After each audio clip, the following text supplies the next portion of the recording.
Okay, so welcome everyone. This is a little bit of a different topic than I think you've had the previous talks, the previous NR and the presentations.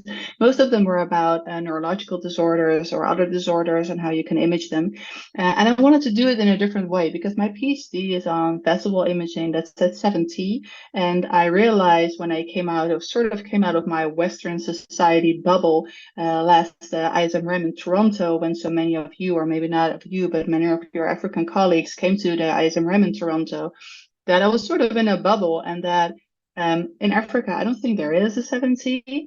And if I'm going to explain anything about it, you probably say, well, I don't really care because we cannot even do that in the first place. So I thought, okay, so what's this another thing that I'm expert in? And I'm expert in being a clinician scientist because that's what I am. And like Gordon said, he doesn't really know what that means. And I'm going to tell you all about what that means, why I think everyone should sort of strive to be one, how you can do that if you're interested, and some tips and tricks. I have my email address on this first slide. Feel free to contact me whenever you want. This is the first person you have in your new network, and I'll get to that later. One sec. So, who am I? I'm a clinician scientist, like Gottman says, and I'm a neuroradiologist. I did my PhD in 2014 after finishing grad school, med school, and it was an intracranial vessel MRI at 7T, like I said. So we visualized for the first time the intracranial vessel walls, those very tiny, small caliber vessels with a vessel wall diameter of approximately 2 millimeters. So we needed a high spatial resolution, and we did that at ultra high field MRI. I was lucky enough to have a 7T system in my institution, so I could work on that. At the time, it was relatively new, the ultra high field MRI. So I became sort of one of the pioneers of ultra high field imaging of the vessels intracranially. I'm also a neuroradiologist since September 2020, so not that long actually. I did part of my PhD during my residency, which was a hassle, but it worked in the end. And my current topics of research are not really on my PhD, but on neuroinflammation and on metabolic MRI of brain tumors. So that's completely different. Excuse me if I have to cough sometimes. I have a really bad flu that I got from my kid. I have a part-time job, so I work zero point 0.8 FTE, and part of my work is clinical duties, that's 50%, and the other 50% is protected research time, which means in my case that I pay myself to do research. These are things that come back during the presentation. But I'm also a mom and a wife, and I have twin boys. These are the boys, the picture of the boys, Ethan and Galen. They're 22 months old. It takes a lot of work to have twins, to be honest. It's great, but it's also a lot of work. And I also have some household responsibilities, actually almost all household responsibilities. My husband does half of the things and I do half of the things. So besides being a clinician scientist, you're also just a person with a family, and that's very important, especially when you want to strive for towards being a clinician scientist. So, what is a clinician scientist?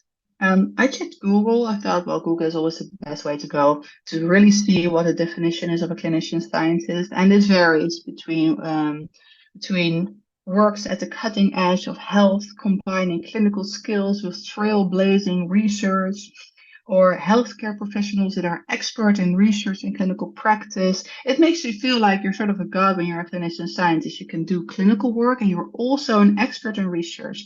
Doesn't really work that way. Or a doctor who has received training in both medicine and research. That's actually the most down-to-earth definition. My definition would be that a clinician scientist is a doctor, an MD, who has positioned her or himself in a unique location. You can bridge the gap between the research world and the clinical world. And that might seem like a struggle. Maybe some of you have already done some research, have been trying to collaborate with research that they have a non-clinical background. It sometimes seems like a struggle, or even it often seems like a struggle. And yes, it is. So why would I want to become one? And I've tried to come up with at least four reasons that I think are important to think about when you think, okay, why would I want to do research? Why would I want to be a clinician scientist? If you're a clinician scientist, when you are, you can make sure that medical research is relevant. And that's one of the main topics, the main things that are so important. All of the research that we do throughout the world, whether it's in radiology or in something else, many things of research are very interesting, and many studies have been initiated because it's interesting and not so much because because it's relevant per se. I think that clinical research, of course, you can be curious about something and investigate it, but as a clinician, it's inherently important that research that you do, clinical research that you do, that it makes sense, that it's relevant for something. And one of the examples that I often give is I did a year of research during my residency. I took a year off to do research in the United States. And I was in Madison for a year together with my husband. And I only did research, and I was working on a PET tracer, a PET agent for neuro-oncology, for glioblastomas. And I was very enthusiastic about it because it would be a very specific tracer and blah, blah, blah. So after I think a couple of months, I went to a neuro-oncologist and I told my story about this PET agent. And already after a couple of months, I sort of lost track of what was clinically relevant, because he told me, and I still remember, he said to me, I don't care what your PET agent does, because we're going to remove the tumor, and I'm going to do a whole genome assay with whatever kind of mutations. And based on that, we'll decide what kind of treatment we'll get. I don't care that before we treat, before we take this tumor out, you can see all kinds of things, because we honestly don't care. And it got me thinking, if after a couple of months I already know so little about the clinical relevance of studies, I should stay in the clinic and be in the clinic for half of my time, and in the research part for the other half, to make sure that other researchers still see the common goal in clinical research, which is helping our patients. Another reason why you should want to become a clinician scientist is because you can make the translation to the clinic. And I don't know how it is in your countries, but if it is in the Netherlands, or actually any other European country, or the US, North America, if you're not a clinician, you just don't really belong. So if a non-clinical researcher tells a clinician, oh, this is really great and this is a great sequence, then the clinician will probably say, yeah, I don't think so. While when the clinician is involved, then you actually get somewhere, because the clinician feels involved and says, hey, but this is really a cool thing to use. I'm going to translate this to the clinic. I'm going to use this in my patients. And as a clinician scientist, you're able to do that because you know the research that has been done, but you also speak a clinician's language. And honestly, even though I don't want it to, clinicians speak differently to each other. They listen to each other more than they listen to the non-clinicians. And so that's also a very important part of being a clinician scientist. Then you can identify clinical caveats that deserve to be studied. And I'll get back to that later. But just to give you an example, if you notice something in your clinical work that you think, oh, I just don't get it. For instance, you're making them right.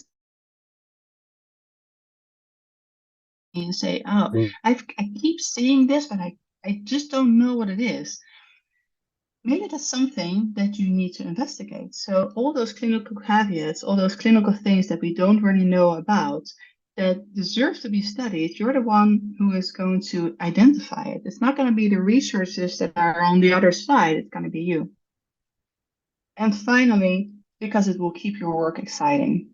And maybe you find your work very exciting, but I know several colleagues and people that I know that are radiologists that say, well, also a lot of getting reading an exam, and then another one, and then another one, and then another one, and continuously another one, and having a big workload. And it will keep your work exciting when you other things when you can start thinking about what else can we do with this MRI sequence? What else can we do with the scanner? What else can we do with the imaging that we have? So in my case, at least, it's kept my work exciting. Okay, so Madam, I hope that I sort of convinced you to at least consider becoming a clinician scientist. How do I become one? I mean, is it like a profession, a specific profession? Do you have to be excellent? No, no. How you become one, it completely depends on your local personal and work situation. So I cannot specifically say how any of you specifically personally become a clinician scientist. I can give you some basics and some specific tips and tricks, and that's what I'll present in the rest part of my presentation. So some basics. You should have an interest in research. If you don't, please don't become a clinician scientist. I mean, I have coworkers that say, I love scoring for people, but that's it. I don't want to write grants. I don't want to look at manuscripts. I just want to score some I don't know, some white matter lesions. I can score them on an image and then I'm done. I like doing that because it sort of varies my work, but that's it. If you don't have such an interest, such an intrinsic interest, don't become one because it will take energy and it will cost energy and not give energy. Another thing is be prepared for a long haul. So starting to do research, after a while it finishes and then what? So then you have to sort of continue to set up your own line or to keep being to keep working on research. Be prepared that it takes a while. It's not as if I snap my fingers and I'm a clinician scientist. That's just not how it works. And very important, don't get setback when as first things don't go as planned. In my experience, nothing goes as planned. The patients do not want to participate. The scanner does not work. It keeps not working. The abstract that you wanted to write for a conference, you cannot write because you didn't get the deadline. Then patients will, I don't know, come, they will move during an exam if you do a clinical study, or you have all these images that you want to to analyze or to assess, and then the computer stops working, your program stops working, you have to write a MATLAB script. I don't even know how to write a MATLAB script. So there are all kinds of things that don't go as planned. Be prepared. That's going to happen. It's going to happen more, in my experience, it happened more during my research time than during my clinical time. It was sort of a box that I had to tick off, and the research was all over the place. So some more specific tips and tricks. First things first. If you want to become a clinician scientist, broaden your network. And very importantly, don't be afraid to ask for help. Many people are hesitant in asking for help because it makes them vulnerable. Because you're saying, I don't know how to do something. It makes you vulnerable. Try to ask for help nonetheless. Your network is your professional lifeline. How can you use it? You can use it as an avenue to exchange ideas, to create new ideas. If you have a great topic that you want to discuss or area of interest that you want to pursue from a research perspective, tell your colleagues, tell your network, your professional network, tell them, this is my idea, hey, pitch it and see what happens. Many people, many colleagues will say, oh, that's a good idea, but what I would do is this and this and that. It only gets better. You can also use it as an extra resource library. So I talked during the ISMREM in Toronto where several African radiologists came. I talked to a couple of you and you mentioned, well, we don't have access, for instance, to journals, to articles. We have less access than when you are in a Western country. And your network is a very important part of very important research for that kind of thing. So use your network as a resource. For instance, if you have a whole list of abstracts or a whole list of journal articles that you found and that you don't have yourself and you don't have access to, just email, just say, hey, for instance, hey, Anja, I need this and this and this. Could you see if your institution has it? We need to help each other out. It's also it's not really important, but it helps if you have some support from high-profile individuals. And again, I'm not into hierarchy. I hate that. So I hate this high-profile individual. But essentially, if you have someone whom you know that is important in a certain topic or in a certain research part, then it helps if you know that person because that person can help you. Person can be sort of can lift you up and say, okay, you can go there, or maybe you can work with someone else. So they're influential people that have their own network and that you can use. Also, you can use your network to develop long-lasting relationships, both in a research setting, also in a clinical setting, maybe on a personal level as well. And finally, that ask for help or advice. I cannot say this enough. Please do so. Asking for help again is often scary. However, people generally like to help other people. And why is that? That's because people feel good when they help other people. And it sounds very egocentric, and actually it sort of is, but it's a win-win situation because you get helped and they feel good. So please just ask for help and you immediately know if someone is not interested and they say, okay, fine, whatever. But there will always be people that want to help you out. And especially in your first steps toward being a clinician scientist, this is absolutely essential. So what kind of help would I want? An example, mentoring. One of the things that I've learned during my whole career as a clinician scientist is that it is extremely important to have one or specifically more mentors. What are mentors? They're people that you can talk to, that can give you advice, that are generally a bit later in your career. So if you're an early career person, you can have a mid or late career mentor, and they can help you out. So you can have issues like how to set up this, how to do something, and it doesn't necessarily have to be within your own area of expertise. Actually, it's better to have someone who is not within your area of expertise because then you can speak freely. It's easier, and the person will be less inclined to say, yeah, but my opinion about this particular topic is this and that. You won't have it because they don't even know what you're saying about your research. They will help you get through how do I become a top researcher? How do I combine that with clinical work? How do I combine it with private things, with family life?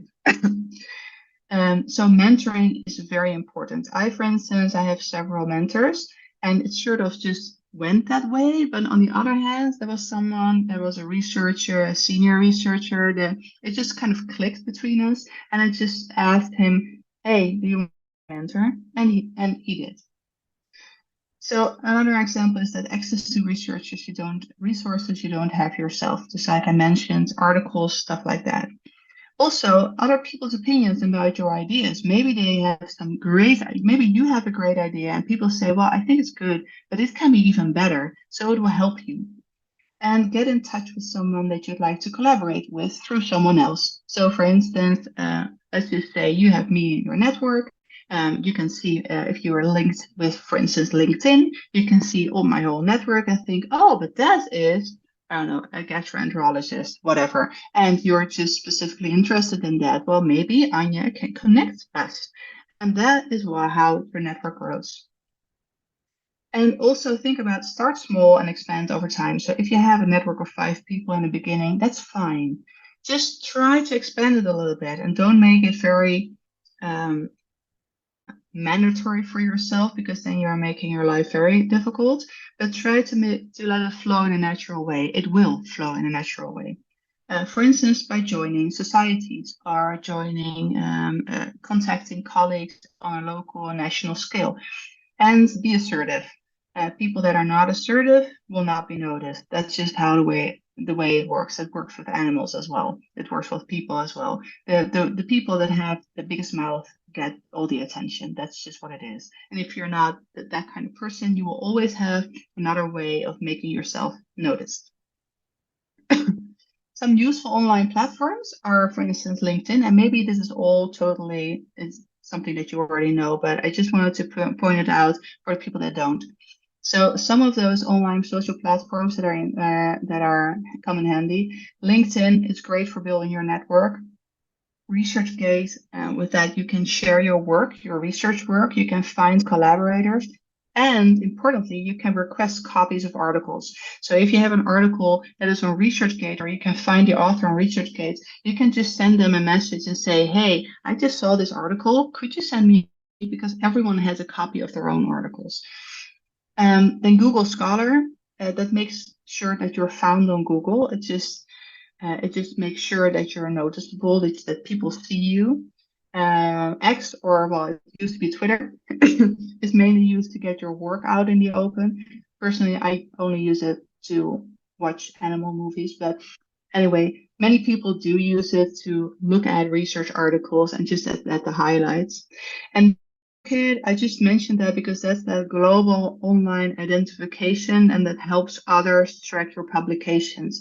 So it's sort of a research gate, but then you have a number, an ORCID number, and if people click on it, they will see your history of your track record, actually. Sorry. So then find a topic that energizes you. And because if your heart is not in it, please don't do it. Because if you want to combine your clinical work with research, that is challenging and it takes time. And if your heart is not in it and not in this particular topic, then it will make you lose energy, not gain energy. Everything will take much longer. You won't be enthusiastic enough to convince other people, and you need other people. You cannot do it on your own. And time is scarce, and you have to juggle between all the different lives, between your clinical work, your research work, your personal life. And it just won't do if you have an energy draining research. Then another tip is use what you see every day.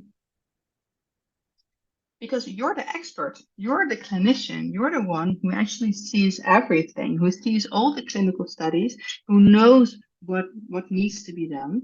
So what caveats do you see in your clinical practice? 1 second.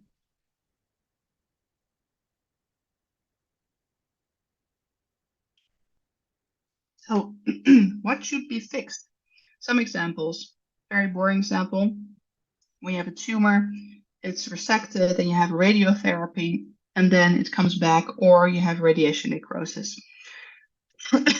Important thing is radiation necrosis versus tumor progression. Another thing, diagnosing meningitis using imaging. We generally cannot use MRI to diagnose meningitis. Maybe there are new sequences that we can use that can. An earlier diagnosis of stroke, perhaps. Sorry, 1 second.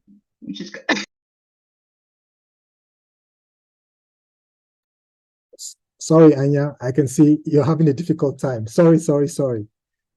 No, that's okay. Sorry. That's okay. Catch your breath. It's fine to catch your breath. 1 second. I'm just gonna go. Yeah. Then abscess or brain tumor, they generally look the same. So what should we do? Should we take another sequence scan? Should we use other sequences? Should we not use MRI at all? These are the things that you see in your clinical practice. Use them. You know firsthand what's important and what's not.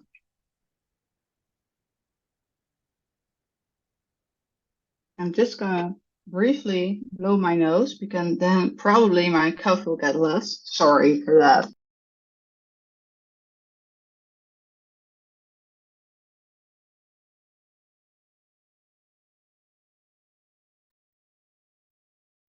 Okay. Yeah, I can see some people are typing in their questions. It's good. Type in your questions so we can look at the questions later. I think that's very fine. Like Anja said, she had some problems getting infected. I'm okay again. I hope I'm okay again. Okay. Find your local research friends. So oftentimes you're not the only one interested in research. So tell your colleague, and maybe they say, well, I'm interested as well. Maybe we can set something up together. So some examples. If you're a neuroradiologist, ask your neurologist. So what kind of research do you do? What do you find interesting? neuro-oncologists. Don't forget physicists. Physicists are very interested in research generally. So if you have an MR physicist, for instance, a person, any physicist, ask them, what kind of things do you think should work? Do you have any new sequences? Do you have any new techniques that you can use and that are not used in the clinical practice? Maybe we can help each other out. So don't forget about them. And my own experience, gastroenterologist. So I'm doing research on the brain-gut axis and neuroinflammation. And I worked together with a gastroenterologist. And it was sort of by coincidence because I was looking at that brain-gut axis and thought, well, maybe if I look at the gut as well, I might consider asking someone who is expert on that particular topic. And I'm not. So then you have some new collaborations with a gastroenterologist. And before you know it, it rolls down into all kinds of other contexts that you can then use. It goes automatically in the end. That's the fun part of it. Then some low-hanging fruit, and low-hanging fruit was something that my my PhD supervisor said, and I keep remembering that because he was excellent in making sure that we used all the low-hanging fruit that was available. And with low-hanging fruit, I mean, for instance, look at your clinical imaging data, just all the data that you already have, because there were people were scanned for clinical purposes. Are there specific diseases that are, especially those that are not found elsewhere? Are there patients that you scan? Are there certain patient groups that you scan like all the time? So, for instance, in Amsterdam, in the Netherlands, we have an MS center. So all the MS patients come through. So you have a big group of MS patients that you scan periodically. And also think outside the box. So what are the things that you have in your institution that can help you? Even if you don't do any clinical study, just look at the data that you have. You have so much data, probably. You have so many exams. People get so many exams. Even if you don't have that many exams per day, if you just look at it from a couple of years perspective, you have tremendous amount of patients. You have an increasingly N is the number of patients, and try to maximize your success with minimal effort. You don't have to include patients. You just have to score them. You have to make sort of a plan of what to do with it. And you have to come up actually with a research question. That's actually the first thing that you have to do. But sometimes that just doesn't work that way. You just see, oh, I have like 100 patients with, I don't know, tuberculosis or tuberculous meningitis, for instance. I have 100 patients. Oh, what can I do with that? Because it's quite a lot of patients. Can I do something with that? Sometimes it just works that way. Sometimes it doesn't work the way that it's supposed to work. You have a research question, and then you look at your data. You can also look at your data and then post a research question. And remember, retrospective studies are also research and can be very valuable. It doesn't necessarily have to be a prospective clinical trial. Then find access to necessary resources. And I already mentioned that access to resources, I understand that it's not always a given. And I'm in the lucky position that I have most of the research available, but it's not always the case everywhere. So use your network to get what you want. Ask. Find online initiatives for instance, free access. And there are many recent articles that have been published with open access, so you do have access to that. An example, I just Googled it just to make sure that it would be helpful for you as well. I Googled, I don't even know what I Googled specifically, but one of the first hits was the AJOL, so the African Journals Online. And it had a great overview of free collections for African researchers. And I'm not gonna go into detail on these, but these are just the things that you can always look back when it's on YouTube. These are the different links that you can use to get access to online resources. These are some collections that are free to all users. The Biomed Central, now ResearchGate, I already mentioned. You can just ask people for articles. So there are several things that you can do if you at least know where to look. And I hope that I give a little bit of an overview with what you can do with this presentation. And jump on dry trains. And with that, I mean that try to get yourself a seat on ongoing projects. So all the grant proposals that use imaging, you're essential as a radiologist. So you should be included as a co-applicant, right? Preferably with some time in the budget, because then you can use that as protected research time. Another thing is ongoing studies with imaging. Make sure you're scoring in those studies. Make sure that it does not a neurologist that scores, but that you score as a radiologist. Often you will get a position as a co-author, and that makes you build your track record. And make yourself an essential part of all imaging research. So what I did, for instance, and there was an example here in this institution where we have a lot of research. There weren't that many neuroradiologists that did research, so I was actually pulled here to do research, neuroradiology research. And what I did is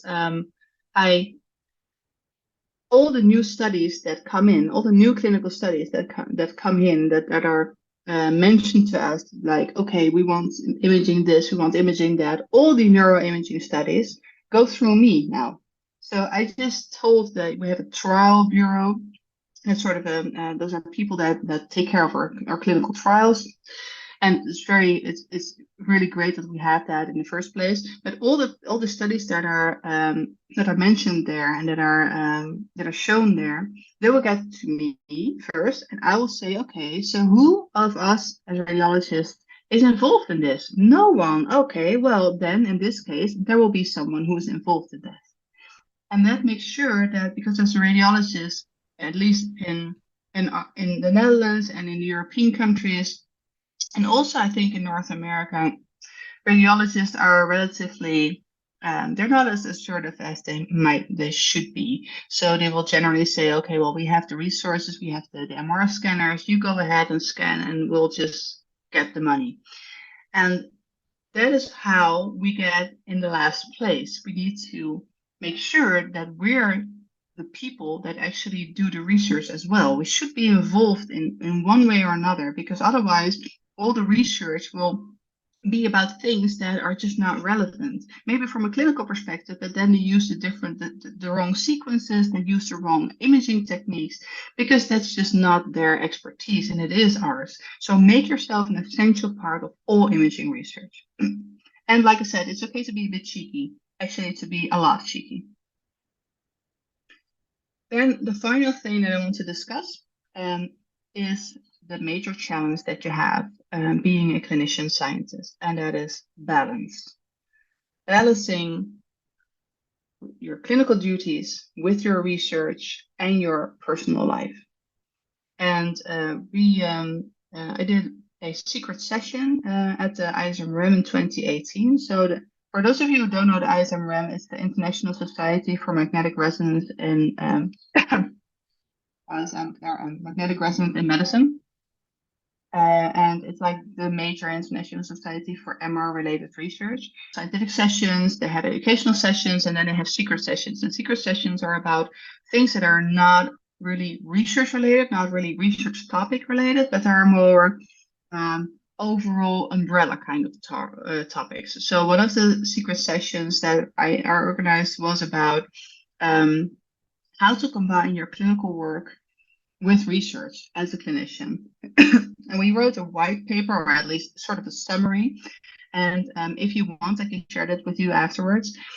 And a couple of things that I just wanted to touch down on. And this was a sort of a summary from a panel of experts who were all clinician scientists and all senior scientists.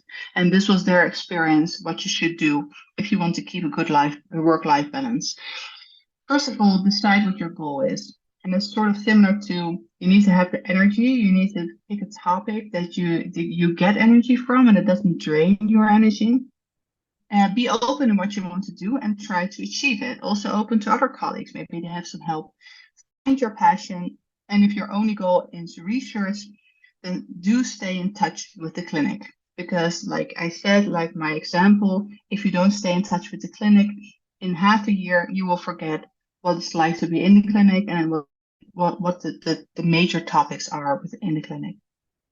Then align your research and your clinical goals. So if you do clinical work in neuroradiology, I would suggest you stick to research to neuroradiology. I mean, unless you have a great interest in MSK or breast MRI or breast CT or whatever, a mammography or something, if that's your second topic that you're very interested in, feel free to do that.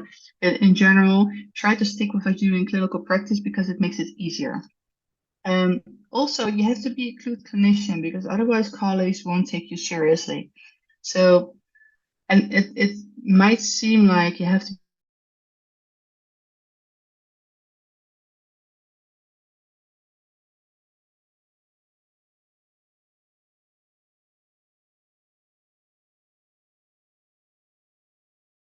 not sure if any radiographers are here now, but use your time after work, for instance, to get updated on new developments.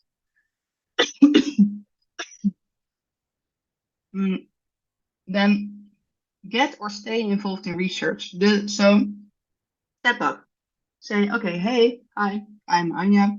I'm interested in doing research. I want to be involved in everything.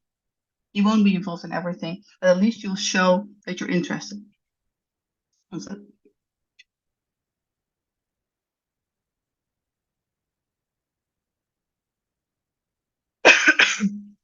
Make sure you always have a list of research things to do. Whether that is something, it's a project that's far away or two different kind of projects, it doesn't matter. As long as you keep this research thing going, and it flows by itself after a while. Define your position on a manuscript at the start of manuscript drafting, no, not at the end. Not say at the end, oh, I want to be involved. That won't work. Then you're not going to be first or second or last or previous to last author. Sorry. Get involved in societies, for instance, the ISM, if you do MR research. And find a mentor. I just mentioned that already. Try to find a good mentor. Try to find more than one good mentor. And ideally, try to formalize the mentor arrangement so that your mentor will be there when you need him or her. And it's not sort of a loose connection thing that whenever the mentor feels like it, he or she is available, and when he or she doesn't feel like it, he or she is not available, because then that's not a mentor. Manage your own expectations. So be honest to yourself. If you halfway through trying to be a clinician scientist, you think, I don't know if I really like research, don't do it. Be honest to yourself. And you are going to have to spend evenings or weekends on research, so be ready to put in the extra work. Finally, manage expectations in your social network. And that's something that I think is very difficult. But try to make sure that you have a supporting network that surrounds you. So as an example, I am very ambitious. I want to be a professor. I want to have everything.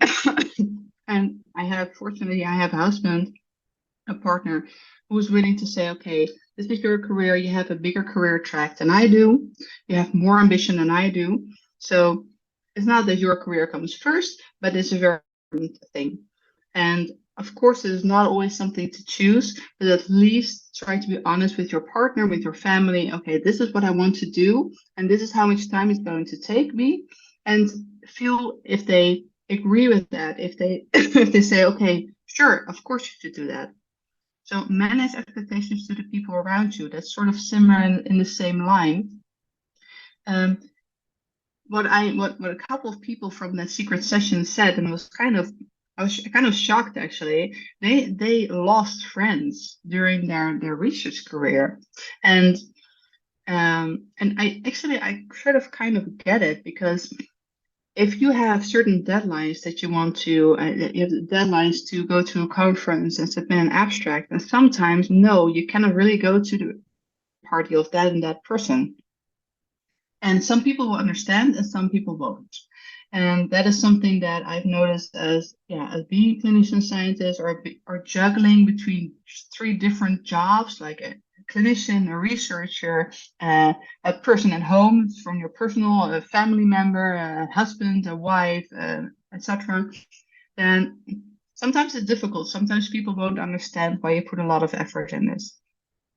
Don't feel guilty about outsourcing. Everything that people can help you with, please just take it because you'll need it. And talk about your work-related problems at home. Of course, people say you have your own life, your personal life, and then you have work, but it gets intermingled anyways. I mean, it's not going to be black and white. It's not going to be 0 and 1.